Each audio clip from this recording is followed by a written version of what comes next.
hao wanajua mambo mengi sana kwa Kenya. So kwa sababu nyinyi mnajua mambo mengi, nyinyi ndio nguzo ya taifa kwa mambo ya amani na mambo ya usalama. Itabidi sisi wote tujaribu kuzima moto kabla haijachoma sehemu kubwa. Na kama kuna maneno, kwa mfano uvamizi ya mashamba, tuko na challenge tumekuwa nayo Portland hapo, tunangangana, na ni kweli mzee ameongea hapa na nyinyi wote mmeongea. Ninaelewa hiyo bei yenye KCB imesema kila mtu alipe 2.5 million per plot, kila mtu alipe 2.5 million per plot, na kwa upande ule mwingine mnasema wengine wanalipa 700. And I think kuna maongeleshi inaendelea kati ya KCB na wale beneficiaries, na nadhani kwamba tutakubaliana ama watakubaliana na wananchi. Lakini pia sio wote wananchi wenye wako hapo ni watu wenye wajiwezi mzee. Yeah? Sisi tuko hapo pia. Mawaziri wako hapo, magavana wako hapo, MPs wako hapo, matajiri MPs wako hapo. So yenye inaleta shida kwa mambo ya maskwota ni kwamba sisi ambao tuko na uwezo tumeenda kujificha kwa Wakenya ambao hawana uwezo. Alafu tunawapatia mzigo. Tunatumia hawa vibaya na kupatia hawa mzigo. Kama ingewezekana kuseparate wale ambao ni walalahoi, watu wa shida, mtu mwenye aliuza ile alikuwa nacho ya mwisho, ama alichukua loan ya mwisho, akachukua sako pesa ya mwisho, akifikiria amenunua ploti yenye iko jeni. Hao ndio watu lazima tuwawekee priority. Tutawasaidia namna gani? Alafu sasa nyinyi wadozi wengine situmii, mnafikiria mimi sisijui? Hata hiyo nyeweko na chifu kwa najua nayo, kwa sababu sasa mimi na waziri, mimi najua pia. Wale wadozi wako hapo 10 acres, 5 acres, ngapi walipe pesa bwana. Hii watu wengine wasaidiwe wenye wako kwa shida. So that is the problem we have kwa sehemu ya mambo ya mashamba. Pia ni ukweli kwamba, na mmetuambia, na hata kama mjasema hapa, waje niwasaidie niseme ile yenye mmeshatuma tayari kupitia njia ya security. Nimejua kwamba hapo kuna watu wanahaya maskwota na kubeba kutoka shamba moja mpaka nyingine, na kubeba maguns kutoka shamba nyingine mpaka nyingine. Sisi tuko tayari, na kama vile nilisema hapo awali, kupitia National Security Council tunataka kukabiliana na hii maneno ya Machakos na sehemu zingine yenye mashamba imevamiwa once and for all. Ndio wale ambao wanatumia Wakenya wengine, wanatake advantage ya ile youth unemployment na mambo mengine, kuhire people to cause chaos. We must make sure that we solve that issue once and for all. So land issue is kitu number 1 ambayo nikitoka hapa najua. Na pia amjasema kuhusu tu uvamizi ya mashamba. Pia shida ya mashamba kwa familia. Mafamilia wakipigania mambo ya mashamba, and you have said so there are many reasons why title deeds people are not picking.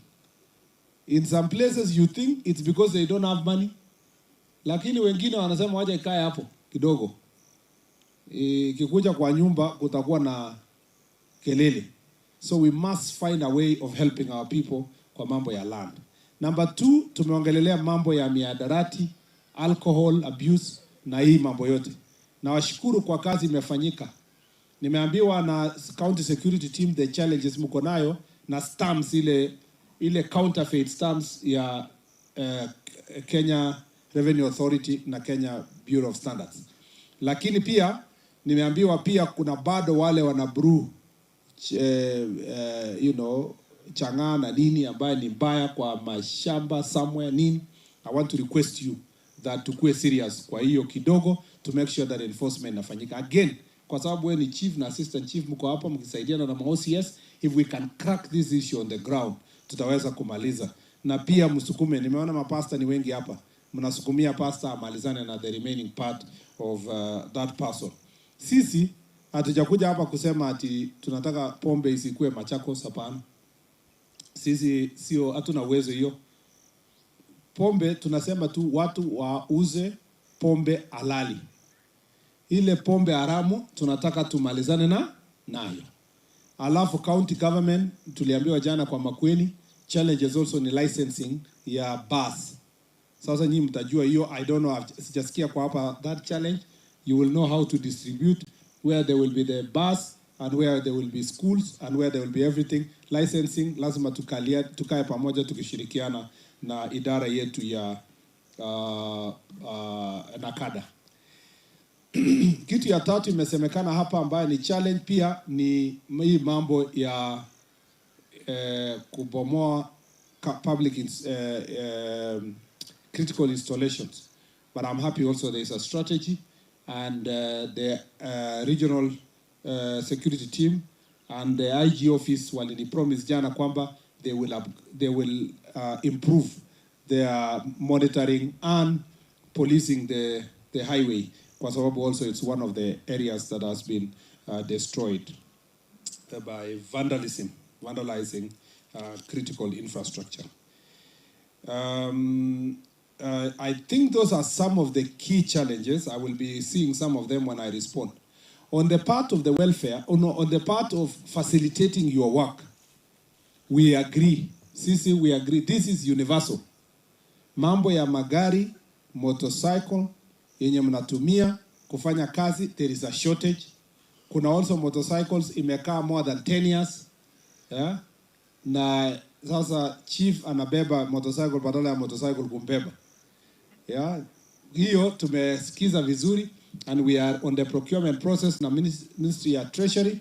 We hope that by August we can get some of these mobility vehicles iweze kadistributiwa, particularly starting with the areas that have the biggest problems, kama ile tuliambiwa the corners that are far and where people need support. Number 2, mumesema mambo ya scheme of service kutoka chiefs, assistant chiefs kwenda ACC kwenda juu, na pia promotion structure ya mapolisi wetu. Tumesikia hiyo, we have recorded, that is universal. Nyinyi hata mmenisikia nikiongea kwa county zingine. We want to reorganize the scheme of service ya police, na kwa proposals yenu hapa nimesikia one of your chiefs, nimesahau jina, akisema mambo ya kumove the structure pengine ACC aanzie juu kidogo, tena chief asonge na assistant chief asonge. Hiyo ni good proposal. We will put it into consideration wakati tunaona how that scaling will be done. Remember, sisi tutafanya kazi yetu kwa upande ya wizara, na pia tutasukuma Public Service Commission, because that progress lazima iende kwa Public Service Commission. Hakuna kazi nyingine yenye sisi tuko nayo. Mimi sio chief, na mimi sio assistant chief, na mimi siwezi shika bunduki.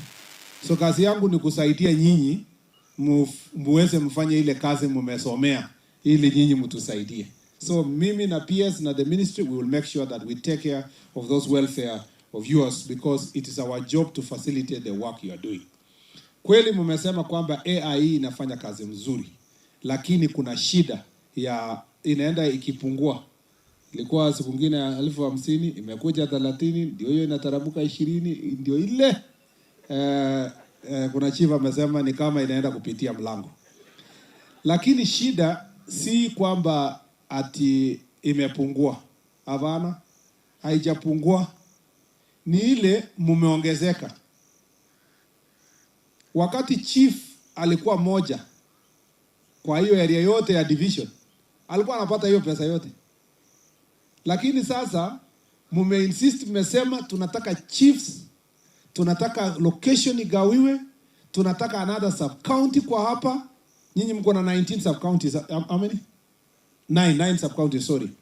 Na mnasukuma mnataka kufika 10, 11, 12 sub counties.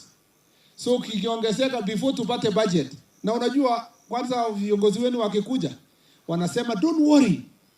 Unamwambia hapana, hatutaki kupost chief, hatutaki kutangaza position ya chief, hatutaki kutangaza ACC, bado hatuleti.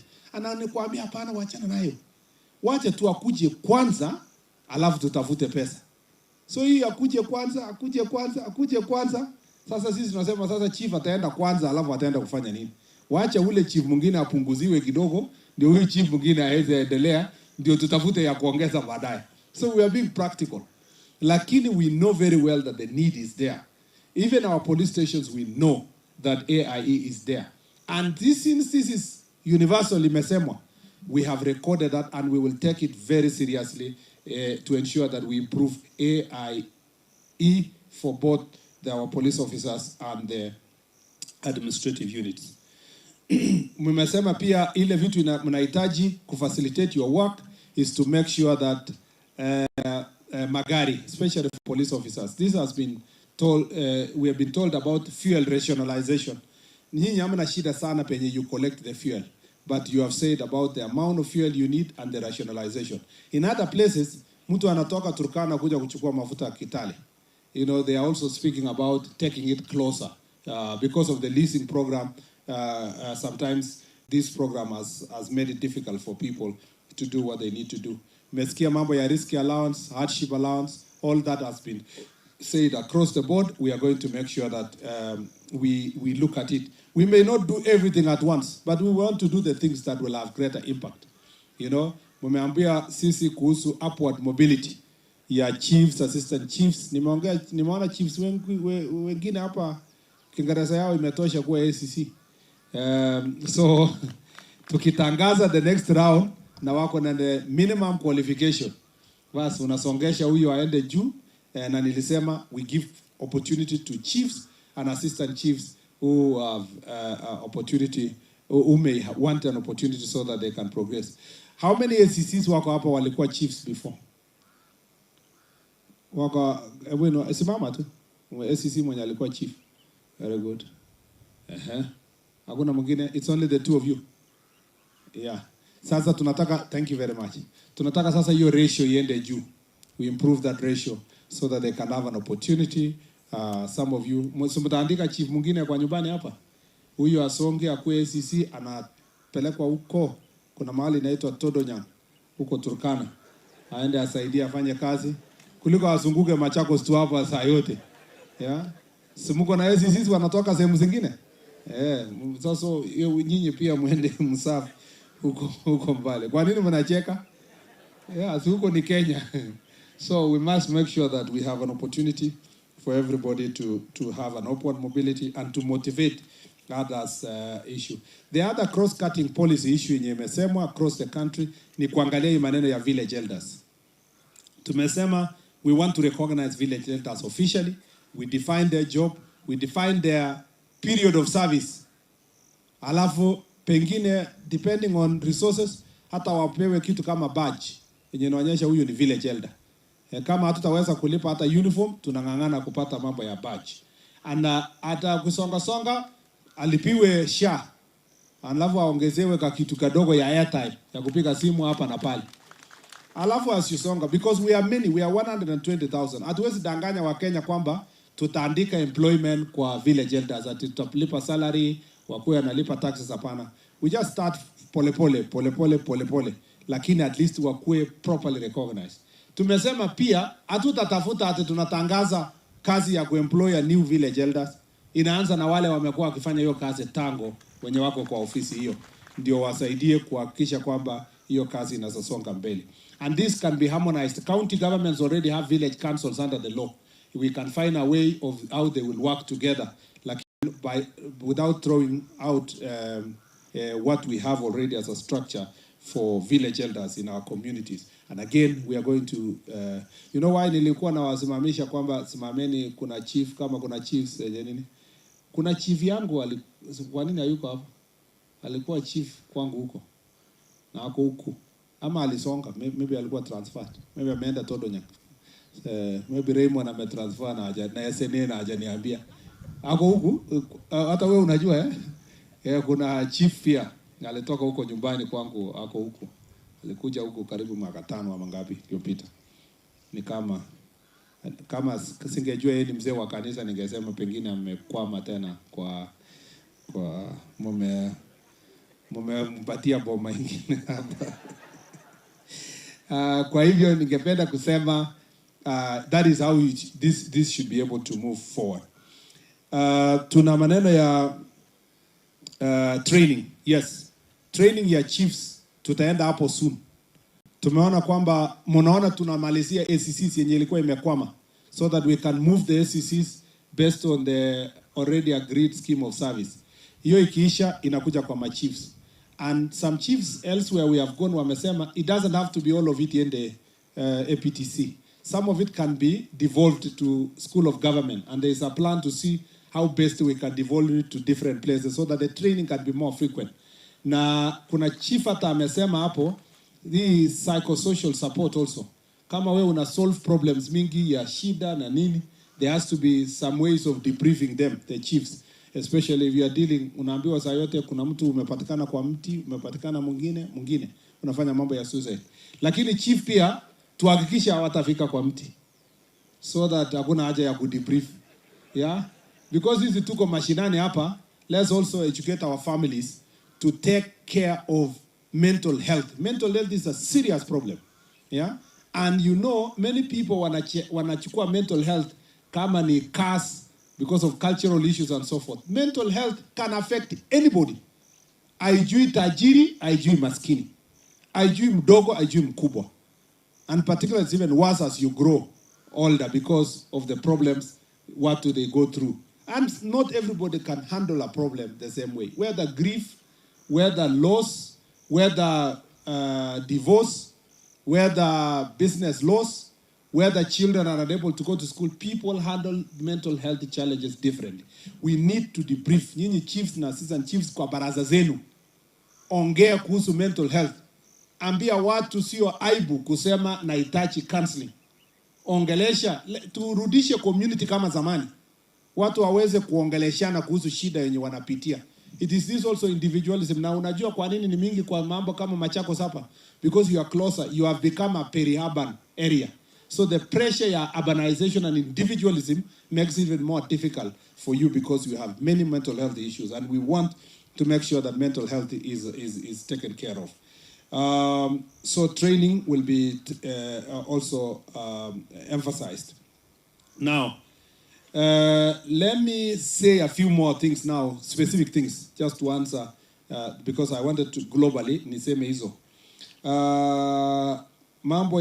Nimesikia mambo ya verification of elders, mambo ya breach, nimesema, and so forth. Mambo ya human life conflict, tumesikia hiyo, and the KWS are here. Tume also sema, watu wa KWS wakati tunalipa, hawa watu ya human wildlife conflict compensation, wache iende ifanyiwe kwa mashinani huko penye watu wanatoka, baraza itwe na chief na assistant chief, and we compensate them at home there so that people can tell and know nani amepata nini na kama wamekuwa compensated, so that they know. And we will also take it back to our colleagues in the other ministry how we can expedite this process of compensation. Kuna mambo ya gazetted administrative units. I should have said this. All the gazetted administrative units, we have a program ya phased out operationalization of gazetted administrative units. Na mliniona nikijibu maswali kwa bunge. Na pia mlituona tukisema there is a budget need for 2.5 billion. Ndio hii yote imekuwa gazetted from 2016, 2017 mpaka sasa ikuwe operationalized.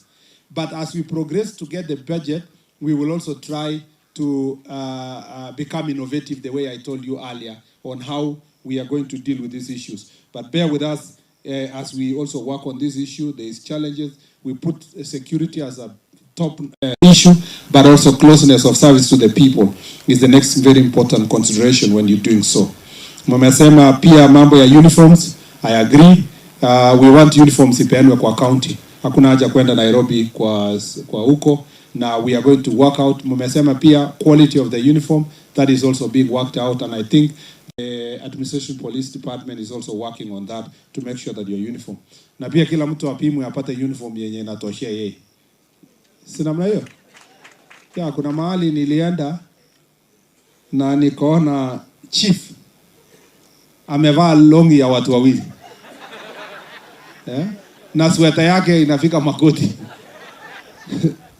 So nikajua tu huyu alifika Nairobi, akatupiwa kwa dirisha, akaambiwa ndio hiyo uniform.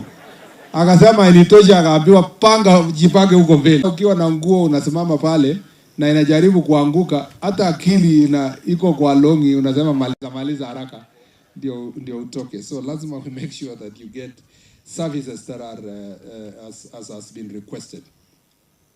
On the issue of court orders. Actually, we continuously have a problem with court decisions in a number of places. Kuna court orders na kuna fraudulent court orders.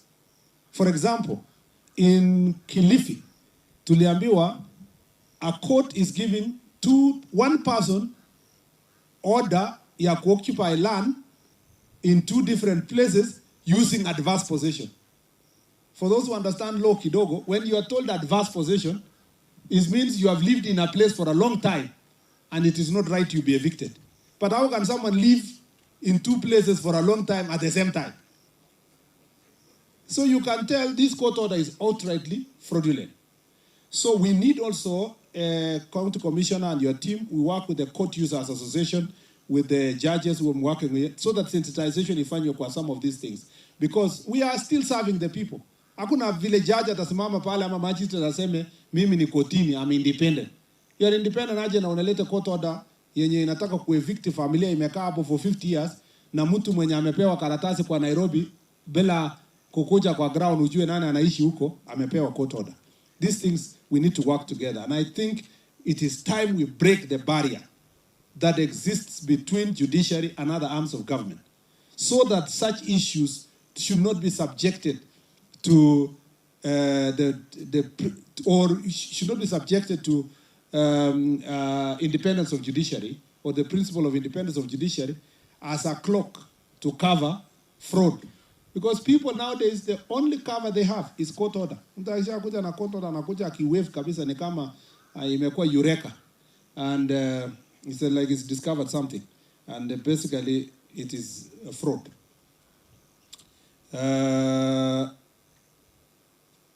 And then, mambo ya, mtaona kwamba nimejibu hizi maswali generally, or holistically without really mentioning one person.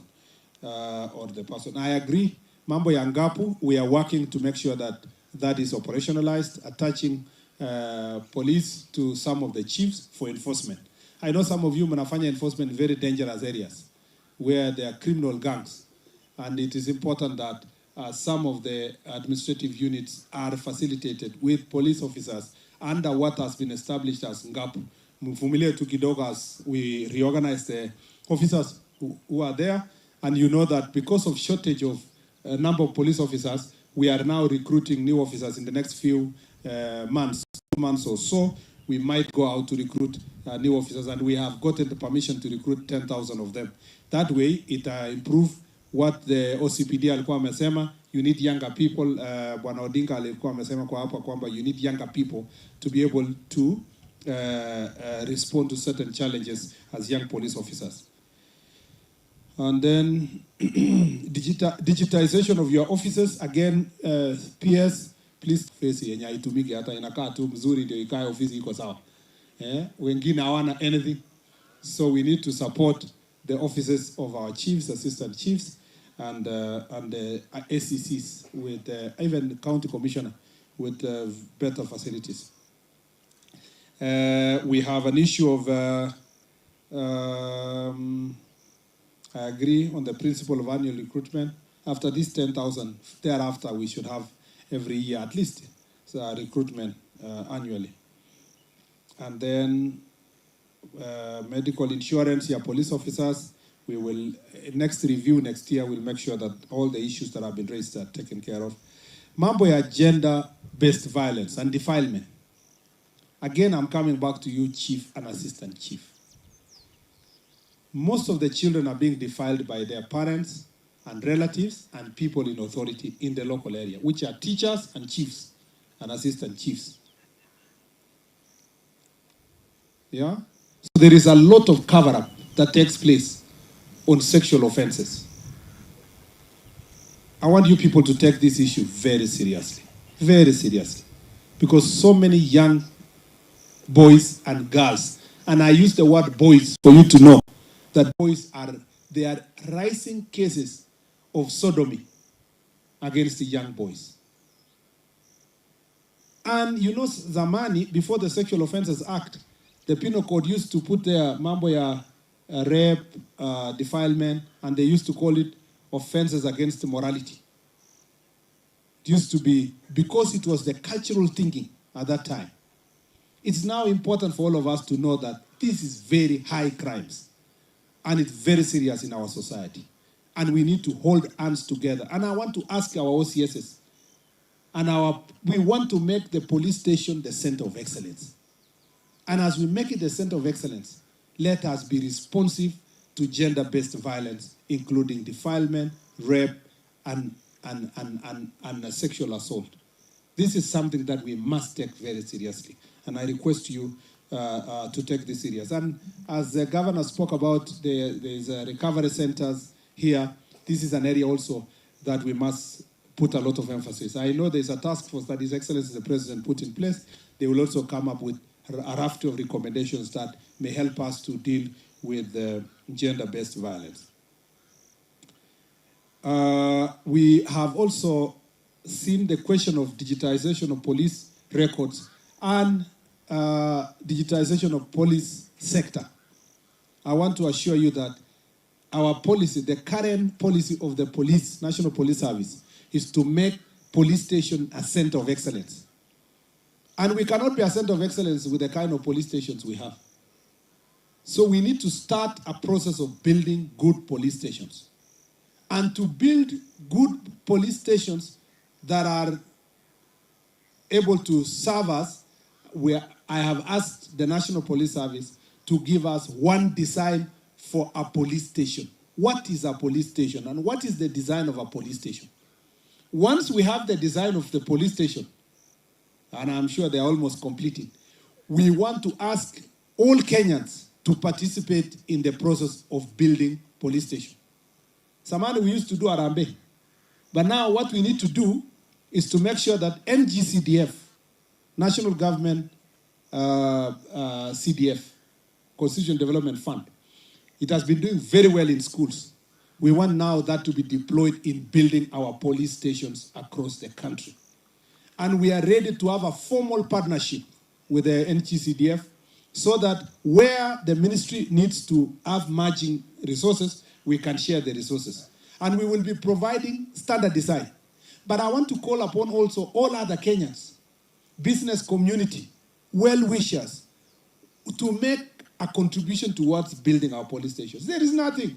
Don't make it look like there's nothing mysterious about a police station. So we can't say, oh, government has to budget for us to build a police station. Hapana. Machakos business community can put resources together and build 2 police stations here. Philanthropists from society can build a police station. There's nothing wrong with police station. It is the same taxes that you are actually either paying. So let us come together. And I think, going forward, we should ask every leader who is occupying high office, especially MPs, senators, governors, and ministers and PSS, MDs, tunaambia kila mtu enda ujenge police station ya kwako. How you do it, ngangana nayo. You call your friends, if you do whatever, jenga police station huko nyumbani. And we should make it aibu. Kwamba if a person is a senator or a governor, na police station ya kwake ni mabati yenye mepigwa ni unihats, aibu inaenda kwa huyo mtu. We need to make it open.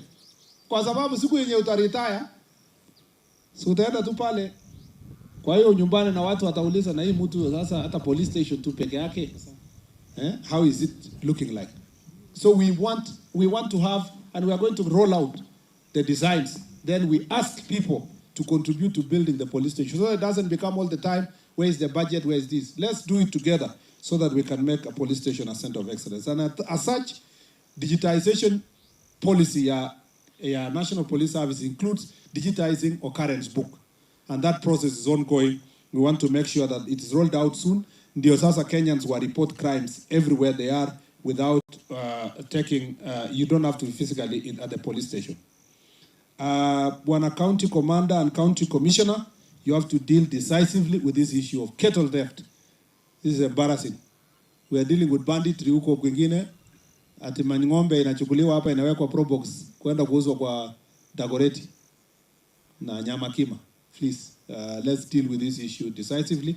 And again, I go back, thank you very much. I go back to Chief, Assistant Chief.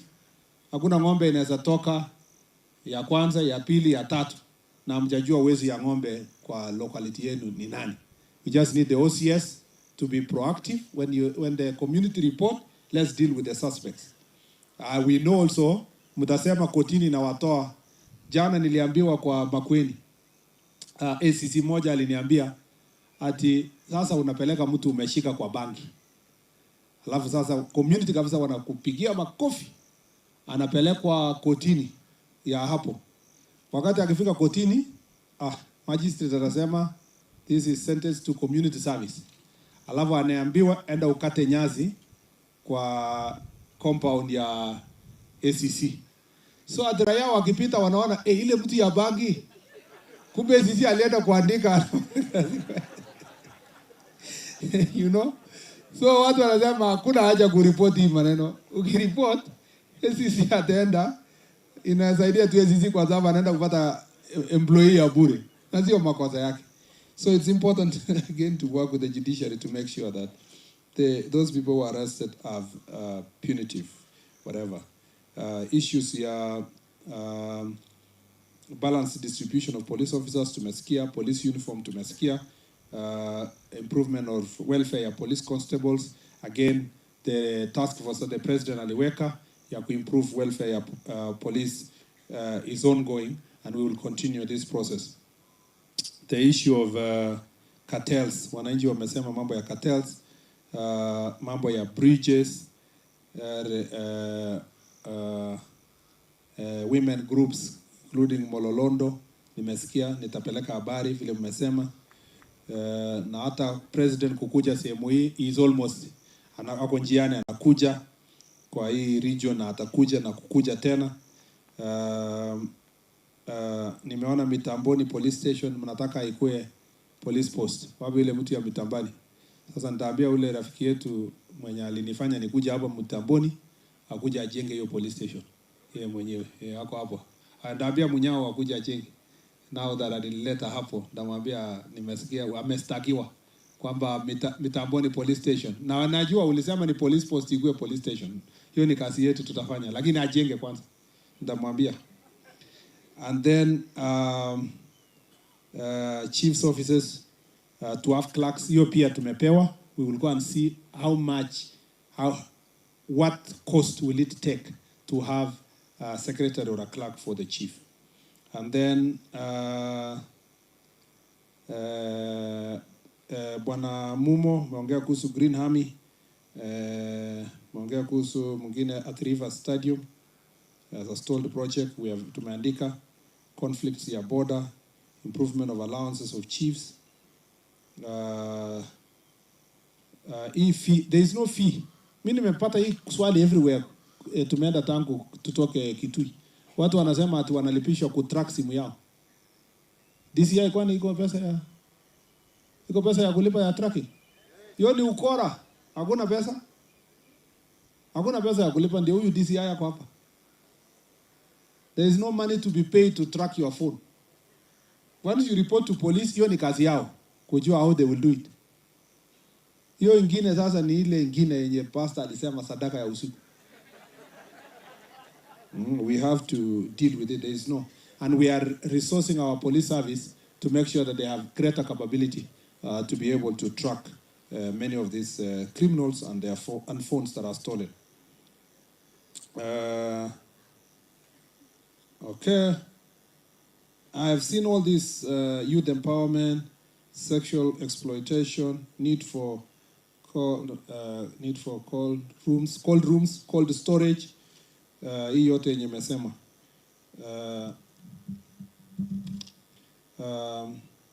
More opportunities for cash transfer, persons with disabilities, bursaries or higher for PWD. Tumeshika hiyo yote. Waivers of fees. Governor amesikia na deputy governor pia amesikia kwa hapa. Data for PWD, I agree. All the data for persons with disability, we should be able to facilitate as chiefs and assistant chiefs. Vile tumefanya ya farmers, tunafanya ya SHA, tunafanya ya kila kitu. We must be able to record all persons with disability in our locality. And then hiyo mkutano ya Machakos ya mambo ya mashamba nimekubaliana, tutaona how to do it. And then all of you went through colleges and university, you know. that there are all of you went through colleges and university, you know that there are teachers who exploit children and students. The same way in the employment sector. If we can find any person who is dealing with this issue, police officers, let's take it serious. The problem, mtu anaenda kuripoti kwa police station, ama hata ajui ataripoti wapi. Because ukiripoti kwa mtu fulani anakuambia, kwani kuna makosa sungekataa. You know? Yet you know that that person who is exploiting young people is using the opportunity he has because he's a minister, he's a PS, he's a CEO, he's the procurement officer to take advantage of people. It is time as a country we openly confront this challenge of sexual exploitation and sex abuse. And when that young man was speaking from here, those of you who listened to him, you may have thought it's a joke, but that is a very, very, very serious issue in not just our country, but in the world. And it's if we want to go somewhere. I think that was Mr. Mutoka, right? Steve Mutoka, it was somebody. Is he here? Oh, yeah. It was with Steve Mutoka, yes. That is a very serious issue that we must confront. The second issue is the youth bulge and unemployment. Tuko na shida kubwa. We are a very young population as a country. Therefore, we are facing serious unemployment challenge in the country. Hata saa hii ukitangaza tu one job, watu karibu 1,100 wana apply. If you want to know, see how when recruitment of prison or police is done, the number of people come to Uwanja for 5 jobs are very many. His Excellency the President campaigned on this platform. Na akasema, sasa unaona your digital hubs so that people can do jobs online. TVETs being empowered to train, to have skills so that they can work in the housing project. Yenye President ana promote kwa mambo ya housing project. So there are things that are being done. Our internship program, Kazi Mtaani, Climate Works, hii yote ni efforts to try to deal with the issue of youth and employment. And I want to say that, and I agree with Tamutoka kwamba, youth conversation must also happen. The way we have done this conversation here, the next phase I propose is that youth must be given a chance to just have a conversation. And you saw my peers, our peers Raymond Omolo the other day, had such a conversation in Kisumu with some young people.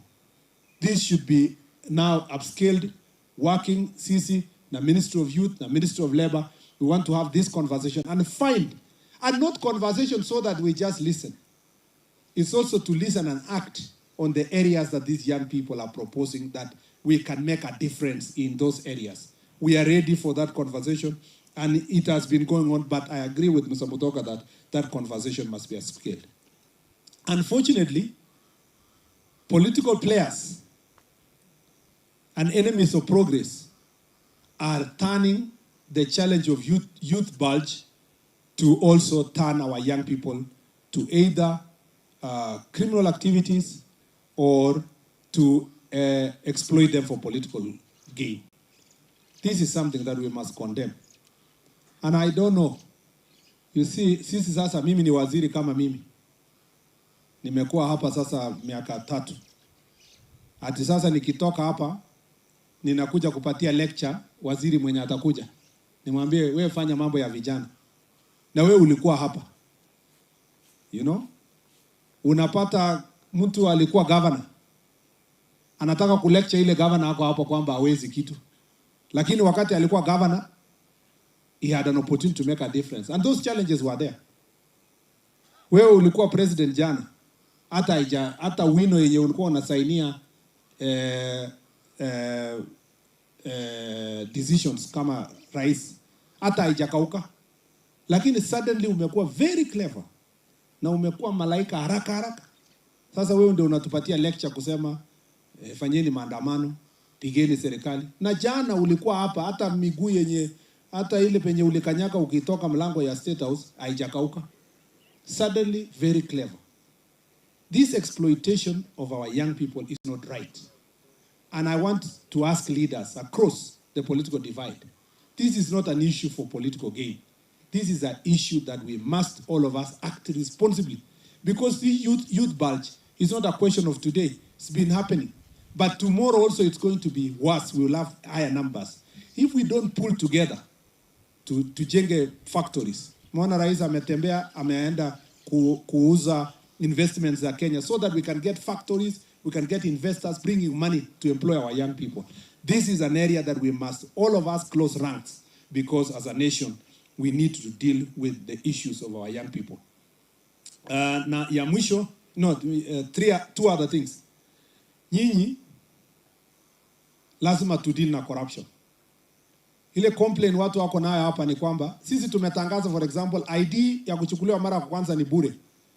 Lakini chief anaenda hapa anaambia mtoto 18 years anakujia ID anamwambia ni bure lakini kuna ya wino ya chief. And as I said yesterday, this is an area that we must deal with. Police officers, mkisimama kwa barabara kuchukua hongo.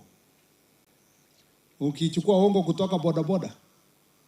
Kama sisi maofisa ya serikali, kila kitu yenye tunafanya lazima tuchukue kitu.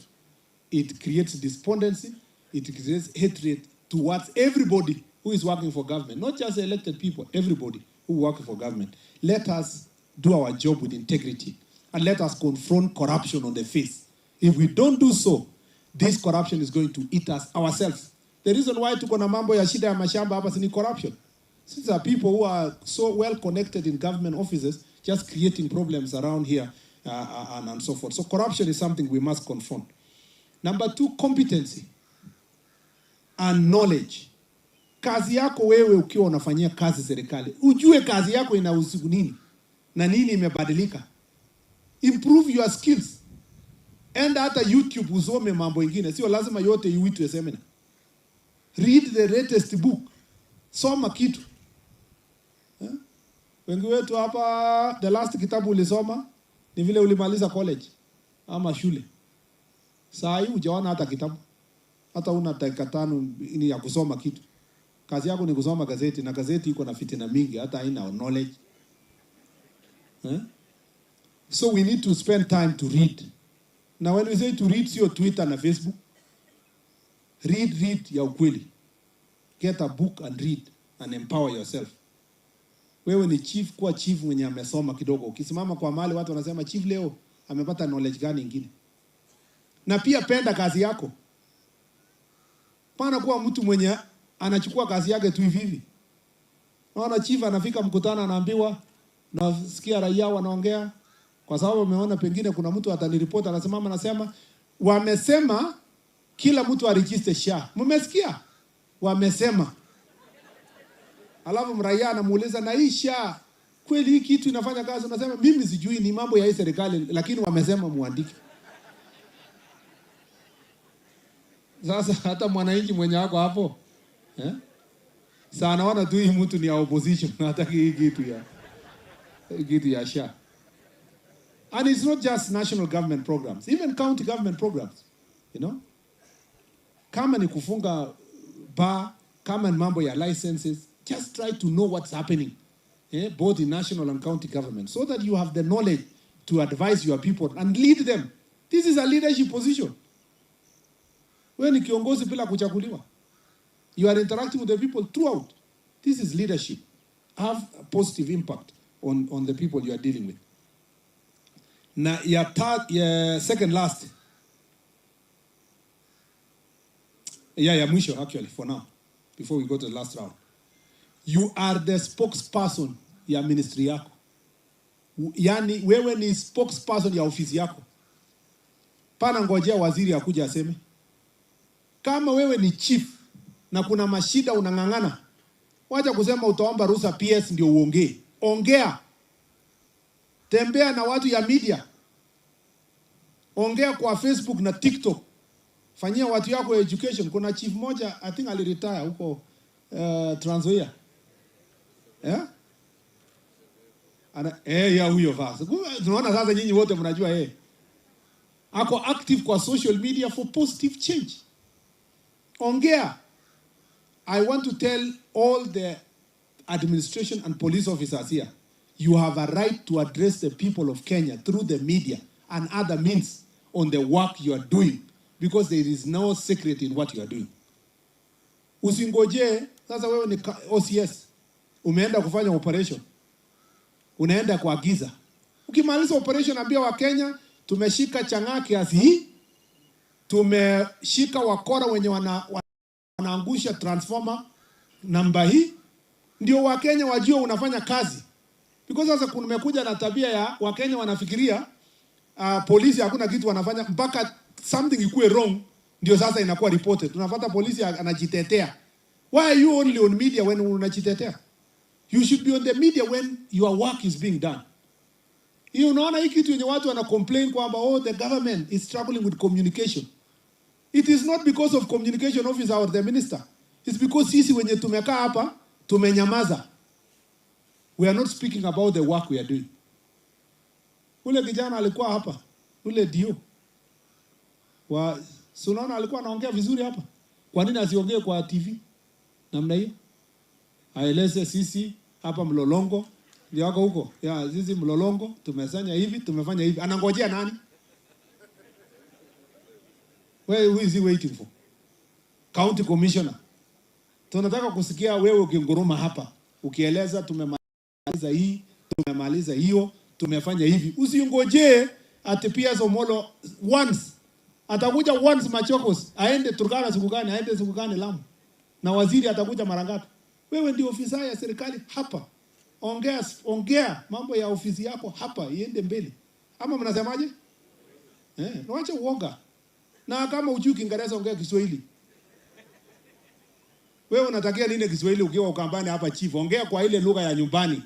Kwa wasikie kwa local hapo. Waseme chief ya kata fulani amesema. Lakini msiende mkijificha usiku wasema tutapata permission ya IG, hakuna kitu kama hiyo. Mmwambie waziri amesema, OCS, OCPD, kama tunataka kufanya police station to be center of excellence, OCS have the power to speak about the work they do in their police stations. Speak and educate the people about the things we are doing. Asanteni sana. I think we take the last round and then we go. Thank you very much and God bless.